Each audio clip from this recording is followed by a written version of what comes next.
Welcome, golf fans, pursuers of knowledge and the almighty dollar. This is your golf guru bringing you the John Deere Classic preview show. First off, thank you for stopping by and a happy belated 4th of July as I'm recording this on Monday, the day after. Hope that went well. And I'm going to go ahead and break down the course, all the stroking analysis for all the players, do some modeling for you guys, and of course, we'll recap the Rocket Mortgage. All right, let's get into this.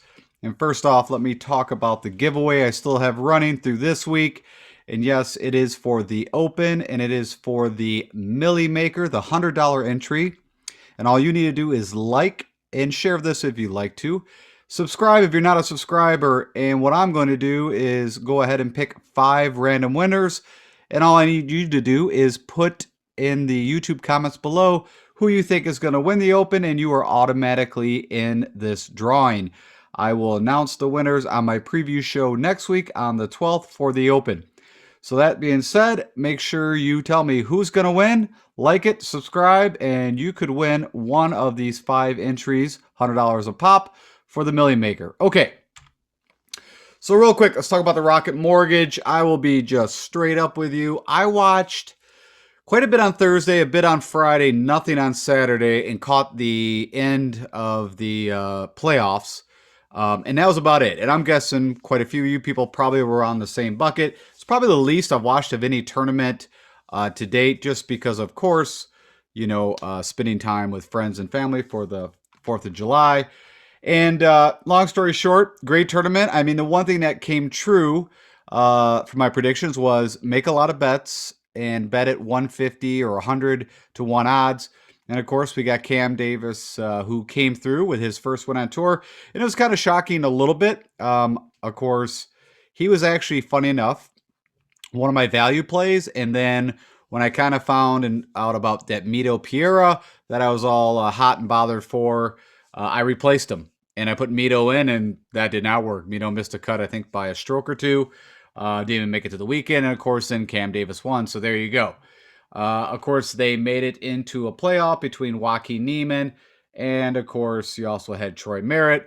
Joaquin, amazing enough, did not have one bogey through the 72 holes. And then on the first hole, the pitching wedge shot it too far, chipped and missed the putt and bogeyed. And so then was Cam Davis and Troy Merritt. And then, amazing enough, I think they had 5 playoff holes, and Cam Davis finally pulled it out, I believe, with a par, if I remember correctly. So the only highlight, because I'll be straight up, my picks were subpar. I don't want to say trash, but they weren't great. Was that I hit Cam Davis 150 to 1, and that literally saved my weekend. So from a DFS perspective, even with Showdown, the way that sums up my Rocket Mortgage was I had a showdown for the, it was me versus 3 other guys. So it was kind of like a head-to-head, best out of 4, whatever you want to call it. $1,000 winner take all, and I was killing it, and all I needed was like 10 points out of Matsuyama, and then of course he came down with Corona, and that was it. And so all I needed literally was him to go out and just breathe and get a few pars, maybe a birdie, could bogey a bunch, and would have won that. And that just kind of summed it up. It was from a DFS perspective, but also because I was not watching a lot and I wasn't into it a lot, I did not play a ton of DFS. Now, I had quite a few in the Classic. I think my best finish, I had one team that ended up top, 450 or something like that, which, again, is nothing. Okay, let's go just talk a little bit, though, about some stroking analysis from the Rocket Mortgage, because this field, which is probably the worst field we're going to see, maybe next to the Barbasol or something like that, is going to be here, of course, at the John Deere Classic, and so I think it's relative. And also, I'll just show a little bit, something new that I'm going to show is how these guys finished from a DFS points perspective. Okay, let's go take a look at that. Okay, so jumping over to Fantasy National, and like I said, this is going to look a little different. Usually I do it over an Excel spreadsheet, but this has got a couple different views that I actually like better, and I'm not going to spend a ton of time on it. What you're looking here, of course, is the top 3 guys. Now, I did pick Joaquin Niemann as one of my Fab 5 top picks, and that was about it. Of course, like everybody else, Bryson DeChambeau was on everybody's radar. Everybody thought he would do well there. I mean, worst case, a top 10. And then we find out Wednesday evening, him and his caddy, Tim Tucker, have a fallout. Who knows what happened? This is not the first time this has happened. and he goes in with some Joe Schmo, who's a tailor-made rep or whatever, to caddy for him. And I do think it's somewhat significant because of how much him and Tim Tucker sit there and do the math equations and, all that nonsense. And, also I kind of felt like maybe after Bryson did not have the greatest Thursday. I mean, I think the guy shot 1 under, if I remember correct. It was just disastrous. That sorry, I was that he was going to head over to the Open, and I think he was just kind of like, it just felt like he was mailing it in. Again, I mean, I don't know. It was a lot of money on the line. There's FedEx points and all that stuff. But when you see someone of his caliber who, took that course apart, it was just amazing. I guess the other things I'd say that were kind of a little bit shocking. I knew that we all knew that it was going to be soggy. I was shocked about the rough, and what I mean when I say shocked was I should take that back, is that I forgot that because they can't put mowers because of how much rain they had, that the rough was definitely a lot more penal. So the course actually played quite a bit tougher than it has the previous 2 times. That was due to no rollout for Thursday, Friday, but they did have ball in hand. So it should make it a little easier, like what we saw at TPC Craig Ranch for the Byron Nelson. But yeah, you could see where the guys really struggled, and the one thing I was focused on was the putting. And because on that Donald Ross design, you could just see that subtle undulations. It's almost where professional golfers have it easier when they see severe undulation or breaks in a putt than when they have very slight, because it's very hard to read, which makes sense. But anyways, long story short, so with the Bryson, I didn't pick Matsuyama. I really didn't play him at all on a DFS, except that one showdown where after watching him the first day, saw, hey, he's putting well, and the guy can ball strike like no other. So anyways, with that said, if you want to understand from total stroke gain, Troy Merritt led the field. He had Joaquin at 11.5, Cameron Davis tied at 11.52. You had Hammer and Hank, who also had a bet on, and so I was kind of covered.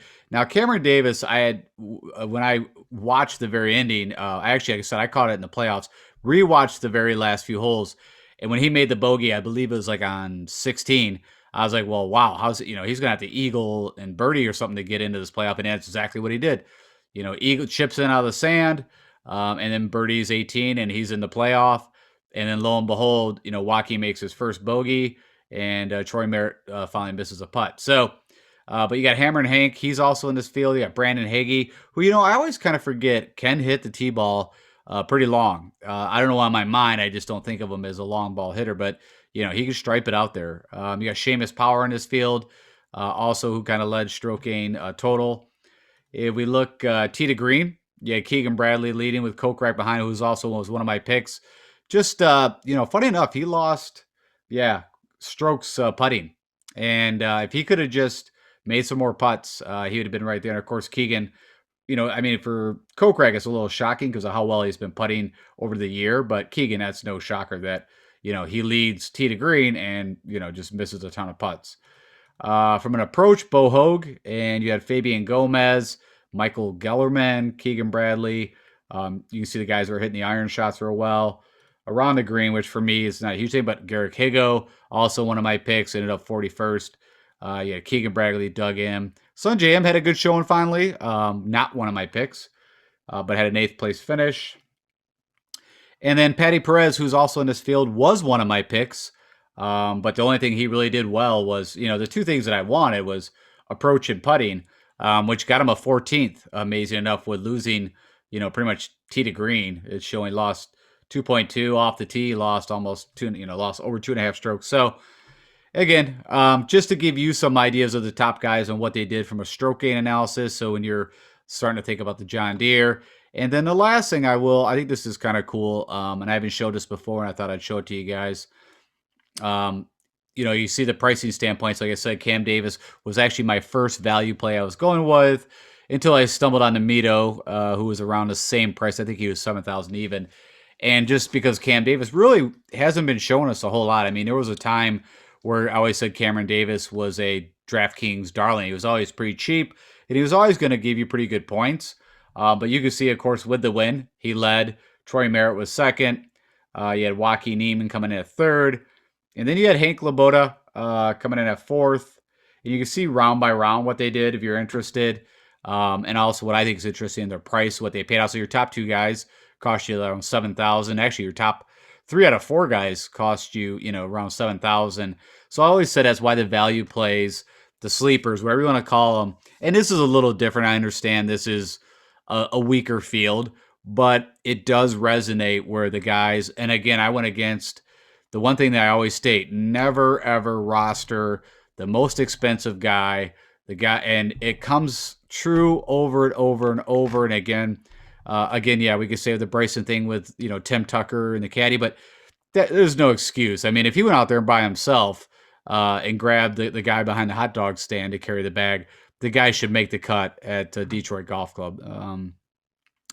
Bubba Watson was actually kind of shocking. Now, Bubba came out, you could see, did not have a good opening round, and then just went in fuego on Friday and Saturday, and then you could see he struggled. I take that back. Came out round 1 was okay, struggled round 2, and then had a good Saturday, Sunday. Yeah, I was honestly, when I watched Bubba on Thursday, I just didn't see really inspired. I mean, I think he was 2 or 3 over after his 5 holes. And like I said, I watched quite a bit on Thursday, Friday. And then I think the shocker of all is Mark Anderson coming in at 6,100, would have got you 104 points. So he was probably, and Brandon Hagee. Again, we've got to put, and I've got to put in my brain that when we need a course that those guys can go out and just bomb it and not get really penalized for where the tee ball goes. Now, again, the rough, as I mentioned, was a little higher than usual because of how much rain. But we got to keep Brandon Hagee in our brain, and he's been popping up here and there. And he is in the field here for the John Deere Classic. But funny enough, my whole thoughts on that, and we'll talk more about it, is that we're going to need guys not so much to have length, but are going to have to be more accurate. It's kind of like an RBC Heritage Harbor Town kind of play. Okay, I think that's enough on the Rocket Mortgage. Let's go talk about the John Deere Classic. Okay, so we are still staying on this Midwest swing. We are heading, just a little bit south, and we are going to Silvis, Illinois. Of course, the course is TPC Deere Run, which was one of the courses that we were referencing for the Rocket Mortgage, so very applicable both ways.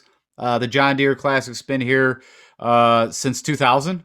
And it's actually the 50th anniversary of the John Deere Classic, but been hosted at TPC Deere Run for the past 21 years. Of course, last year it was one of the events that was canceled due to the pandemic. And your architect is D.A. Weibring, who, from my understanding, won this event under a different name 3 times. He's a local guy of Illinois, but I don't have the ability, of course, to pull up, all his design courses. I mean, I don't know how many he's designed or architected, but I don't think it's very substantial. But again, I don't know, at least where the PGA Tour plays. We are on a par 71 and just a little over 7,200 yards. So kind of similar in length to where we were just at the Detroit Golf Club. Your fairways are South Shore bent grass, so just pretty much bent grass. And then you got 4-inch bluegrass fescue mix rough. Again, I'm, guessing. I know Illinois has also had some, probably more rainfall than usual, so that rough could be a little longer, but that's what I'm getting. And of course, the greens are a bent grass. From a player field, we should have standard 156, cut down to T65 in ties. Historical cut line has been somewhere between 100 to 300. Again, very similar to what we just saw at the Rocket. And the winning score on average, if I had to pick one, is somewhere around probably in the low 20s. But you had Michael Kim come out here in 2018, the year before Fratelli won, and just blew the course away, shooting 27 under. I believe that was Michael Kim's first and last win. I don't know what Michael Kim's done since. He is in this field, so that's going to be kind of interesting. Average green size is around 5,500 square feet, which is a little less than PGA standard, so a little smaller greens. You got 78 sand bunkers around here, so quite a bit of sand. You've got water that actually comes into play on 3 holes, and the greens are running around 11.5. So for me, just for your understanding, a 13 is pretty fast for a PGA standard. 11, I would say, is just kind of middle ground, not super slow. But if you look at when they go play like Paspalum greens on like the ocean courses, like Bermuda or Puerto Rico or Corrales. That's about what those greens run at. So for me, that's pretty slow for PGA standards. Course defense, I mean, again, I kind of already mentioned RBC Heritage. I believe this is a more of a strategic kind of course, plotter's course. You got the tree line. You got a lot of elevation change. You got really slopey, elevated greens. So you're going to have some runoffs. Um, as I already mentioned, rough could be more of a factor than usual here because, again, just not the ability to get the mowers out. Now, I don't know if they've gotten as much rain as we have up here in Michigan, but it's, not a very far trek to Illinois from here. So I'm guessing they've also had some weather. I already mentioned this is the 50th anniversary. And I just thought one kind of interesting note because Lucas Glover is in the field. The previous tournament that Fratelli won, he actually, on Friday, round 2, had a double eagle or an albatross on hole number 10, which is a par 5, and then the next day he eagled it. So what that I'm just trying to tell you is there's 3 par 5s, very gettable. 2 of them are like less than 540, and so with that said, they're going to need to be able to take advantage of those par 5s. And as I always do, just give you kind of a quick overview of this course if you've never watched the tournament. And this over here is just more of a layout. You will see, some sharp dog legs. You'll see that water on 2. You got water that comes into play here that's on 18. And then you got water that comes into play, it looks like on 10. So that's the 3 holes. And like I said, pretty straight. Looks like on, I don't know, the front side. I mean, you got some curves in the beginning. So again, I think ball striking is going to be a little more prevalent here than it was. I didn't even add it into the model for the Rocket Mortgage. And then it just gives you a good view. I believe this is actually the par 3. I don't know, it's 17 or 18. So this is, I think, Rock River or something like that runs through here. But you can just get an idea of all these kind of oak trees. This is very similar. You see the elevations, but it gives you a kind of a better understanding of what the course kind of plays like. But again, if you think of like RBC, Heritage, Harbor Town, I think it's a good kind of comp course. And then from a scorecard perspective, just give you some ideas of where the birdies are typically made. It's a gentle handshake coming right out of the gate. You got a gettable par 4. You got a very gettable par 5 at 535. Funny enough, you look at some of the tougher holes. I've noticed some of the par 3s. You can see, where is it at? The number 1 hardest is number 9, a 500-yard par 4. So it kind of looks like, for me, again, I mean, this is so, it looks like I like almost started my guys off the front. Now you can see there's probably maybe one more birdie hole, but you can see this kind of yellow area where you could definitely strike too. So just a side note, but yeah, nothing crazy here. It is, I believe, par 35 on the front, 36 on the back. Got 11 par 4s, 3 par 5s, and 4 par 3s. In past course conditions, nothing, really, I mean, easy scoring over the last couple of years. Hitting fairways is showing as easy, but the rough length is long. So again, the water could affect that. It says green speed is running fast, but I think 11.5 on the stimp meter is not fast. You see average previous. And again, that sheet, that information comes right from the superintendent. So it's up-to-date information that I gave you guys previously. And again, if the wind blows, yeah, but, and that's another thing at the Rocket Mortgage. We did have some wind that they had to deal with, so probably also kept the scores. I think 18 under was what got you into playoff. And so, typically we're expecting, in the 20s at the Rocket Mortgage. And then I always do, how to win at this course. So I break down kind of what I'm going to be looking at from a larger model for stroking analysis ranking. And I really didn't change a whole lot. Putting, I think, is still going to be number 1. I'll talk a little more about that. Approach is always key. I know with putting, it is hard. I mean, that's probably the hardest part about doing what we do is, there's a lot of guys that we know are going to be very good tee to green. And if that putter turns on, like an Emiliano Grillo, who also missed the cut for the Rocket Mortgage, he's going to be very live and could have an opportunity to win. It's just predicting, just like Cam Davis. Cam Davis is not a very good putter, but he actually did gain quite a few strokes with the putter at the recent event, of course, and then you win. But long story short, it's hard to predict putting, but I think it is the number 1 thing. And there is some things that we can look at to help us figure that out. Again, we're going to need birdie or better opportunities. They're going to need to be able to convert. Again, a 20 under score is what we're going to be looking at. So it's going to be a bit of a putting contest, again, like we saw at the Rocket Mortgage. The one thing I did have was good drives. Before I had driving distance, not worried about that here. They are going to have to keep it a little more in play. The trees are a little thicker, so they get off the beaten path. It's going to be a little more tougher than what they saw at the Detroit Golf Club. Bit of sand. I think pretty much equal from a sand side, but I feel like the greens are a little more elevated here, a little more runoff, so they're going to need a little better round of green, so I added that. Proximity to the pin, very similar, 75 to 100, 125 to 150, and then again, there's 3 par 5s, and they're very gettable and needed. And I thought this picture was interesting. This was Jordan Spieth's first win on tour back in 2013, and it's kind of shocking that he is not playing here because he's pretty much we always known as the Jordan Spieth Open, or he's had two firsts, he's won twice here and a seventh, and I just thought it was kind of funny back in the days they used to have the checks like the Happy Gilmore checks, and I kind of miss that, kind of miss the old PGA large checks. So with that said, of course, I'm going to pull up, and the first person we want to look at is what has Jordan Spieth done well here. And if we look, the one thing that kind of runs true, and this is what I mentioned, is the guys who have won here have putted very well. So you can see he gained 6 strokes, 2015, 4 strokes on 2013. Literally, Fratelli had 7.5 putting gain strokes. But Michael Kim, this is just crazy, gained almost 14 strokes putting. You can see he lost around the green. His approach was solid. Off the tee, really did nothing, but you can see why he shot 27 under.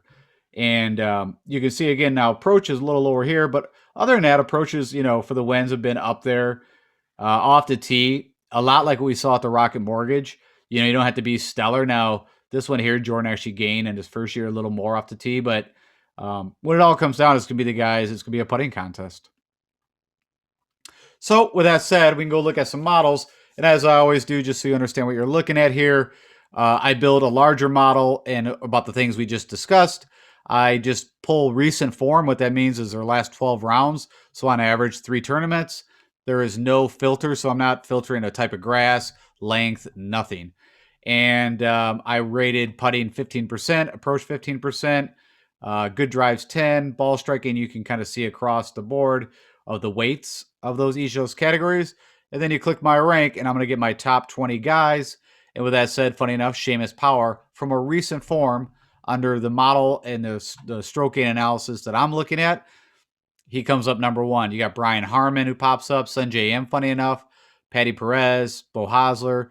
Satoshi Kodaira could be very interesting here. He could put together 4 rounds. He's put, typically, I told you guys, I, hit him on a first round leader at the Travelers, and someone I'm going to be interested in. And again, I'm going to probably state this way too many times, but again, like the Rocket Mortgage, my money is probably going to go more on the betting side, and I'm going to be betting some long shots. I don't know if it was on there, but the last 5 out of 9 winners here were all first-time winners at the John Deere Classic. So what that says is, again, I don't want to say anybody can win here, but because this course is easier and it's going to come down to a lot about putting, of course, they got to do other things well too, but putting is going to be a big, kind of a big factor that opens the door, as we just saw with Cameron Davis just winning recently, and that leaderboard with Hank Laboda and Merritt, guys that we don't see in the top 10. Now, will they pop up here or there round by round? Yes, they will. But to be there on Sunday, and again, I know it was a weaker field, but that field was stronger than what this field is. You had Patrick Reed, you had DeChambeau. Literally in this field, you have Daniel Berger. You got like Kevin Na and Siwoo Kim and Sungjae Im. This is the weakest field out of the kind of the island tour, we'll say. Okay, then history here at TPC Deere Run. So now what I do is literally just same model and just pull up just the course itself and just see how these guys have done here in the past. And Russ Henley, also a bigger name here. Also, we've seen, had a good showing at the Travelers, the U.S. Open. Could be very live. Vaughn Taylor, funny enough, was one of my, I believe, value plays for the Rocket Mortgage. So someone I'm going to look at again. Zach Johnson always does really well here. I think a lot of that falls on 2 things, right? That proximity of 100 yards and in. He's one of the best with the pitching wedge next to JT. Of course, JT's not in this field, but Zach Johnson, kind of a pitching wedge master light, is someone that could be very live, but he's been really bad with everything else. But putting and 100 yards in, if you can do those 2 things here very well, you're going to show up There's Daniel Berger that I mentioned, of course, coming at the 11,000. And I'm trying to see anybody else that pops up to me. Of course, you got Dylan Fratelli, who's done well here. HV3 has actually done pretty well in the past at this course, too. Someone else we'll have to look at. Who also had his best finish, so HV3, Harold Varner III, his best finish ever on tour was at the RBC, where I believe it was second place. Still has not won on tour. So someone else we could look at. I'll probably throw a bet on him, depending on what his odds are.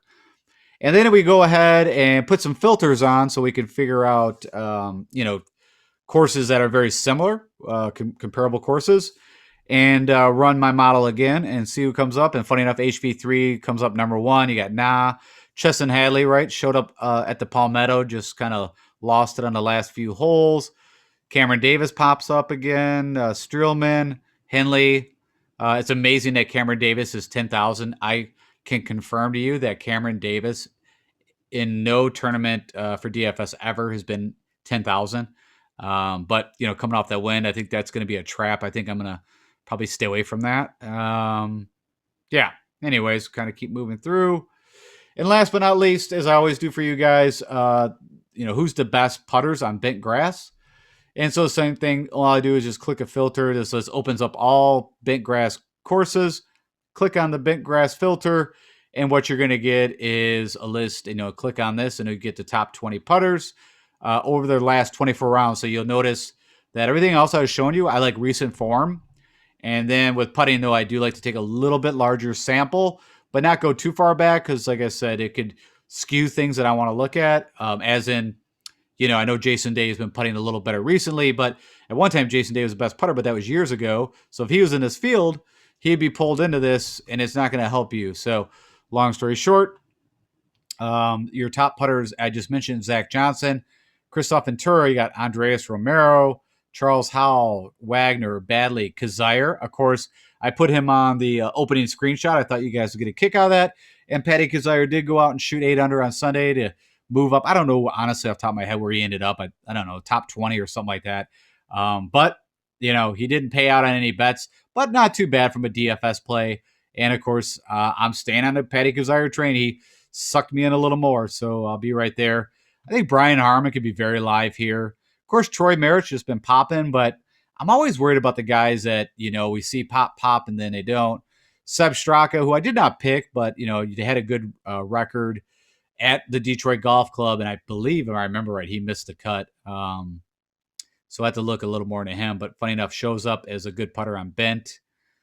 Trying to see anybody else. Michael Glickett, actually, I think he showed up. I know he made the cut and did okay at the Rocket Mortgage.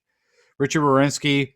Anytime you go to these kind of courses, I think Richard Wierenski is usually a pretty solid, steady play. So, and I think that's it.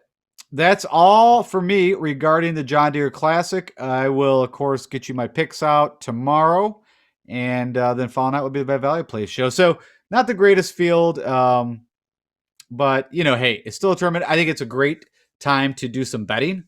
DFS is just going to be tough. It's going to be tough to try to, pick these guys that are going to perform well. I mean, Dylan Fratelli, his only win came here, and the guy, I think I picked him as a first-round leader possibility at the Rocket Mortgage, and the guy just went in for Fuego with a putter, which he's typically not a good putter. But anyways, yeah. So it's going to be a very interesting. Again, I'm excited about it from a betting perspective. Probably going to go a little lighter on a DFS perspective, hold that back to the open, and then go full guns a-blazing. All right, if you guys would do me the honors of clicking the like button, share it with anybody else that you think might like the way I do what I do. If you've not subscribed, we are getting a subscribe base up. I'm trying to build this community. Everybody kind of shares. It's a great community, and I just want to keep growing it. So if you would, please click the subscribe button. Of course, tell me who's going to win the Open and get yourself a free $100 pass possibly into it. And then if I can ever help you, hit me up on YouTube comments or on Twitter at DFS Golf Guru. That's it for me. Excited to bring you guys the picks tomorrow, and hope again that you guys had an amazing holiday weekend. Talk to you guys later.